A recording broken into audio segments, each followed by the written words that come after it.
Bienvenue au Centre de documentation sur la DMLA, présenté par The Angiogenesis Foundation. Cette animation vous explique comment la DMLA provoque une perte de vision. La dégénérescence maculaire liée à l'âge, DMLA, est une maladie qui entraîne des lésions progressives de la macula, une zone située au centre de la rétine. La rétine est la membrane nerveuse qui reçoit la lumière dans la partie postérieure de l'œil. La macula renferme la population de cellules nerveuses la plus dense. Ces cellules s'appellent les photorécepteurs. La macula joue un rôle particulièrement important dans la perception des détails et la préservation de la zone centrale de votre vision. La vision centrale est cruciale pour les activités de la vie quotidienne comme la lecture, la conduite, la reconnaissance des visages ou encore pour composer un numéro de téléphone. La macula se compose de plusieurs couches de cellules spécialisées. Les photorécepteurs siègent dans la partie supérieure d'une couche de cellules constituant l'épithélium pigmentaire rétinien, EPR.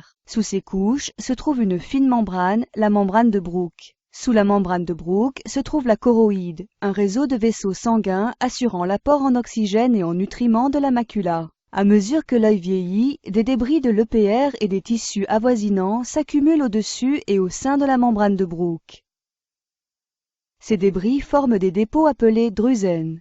La présence de drüsen constitue généralement le premier signe de DMLA sèche précoce. À mesure que s'accumulent les drüsen, ceux-ci peuvent provoquer une inflammation. Des cellules inflammatoires sont alors recrutées par la rétine et ces cellules, ainsi que l'EPR, commencent à libérer des facteurs de croissance qui provoquent le développement de vaisseaux sanguins. Le principal facteur de croissance libéré est le VEGF, facteur de croissance de l'endothélium vasculaire. Le VEGF est une protéine diffuse dans la choroïde, stimulant le développement de néovaisseaux. Ce processus s'appelle l'angiogénèse. Les néovaisseaux se développent à l'intérieur et au travers de la membrane de Bruch, désormais affaiblie. À ce stade, la DMLA évolue, passant de la forme sèche à une forme plus grave appelée DMLA humide. Ces néovaisseaux en développement sont anormalement fragiles et perdent de leur étanchéité, laissant échapper du liquide et du sang qui s'infiltrent dans les couches constituant la macula. Le liquide s'accumule entre la membrane de Bruch et la couche des photorécepteurs, endommageant les délicates structures nerveuses nécessaires à la vision. En l'absence de traitement, les saignements induits par cette pathologie peuvent causer la cicatrisation de la macula et une perte de vision définitive. Les premières photos que vous voyez ici représentent une vision normale, tandis que les secondes montrent les effets de la DMLA humide. Sous sa forme la plus sévère, la DMLA humide entraîne la perte de la vision centrale et peut rendre impossible l'exécution des tâches quotidiennes telles que la lecture, la conduite de véhicules et la reconnaissance des visages. Découvrez ce que vous pouvez faire pour dépister cette pathologie majeure et pour préserver votre vision si précieuse.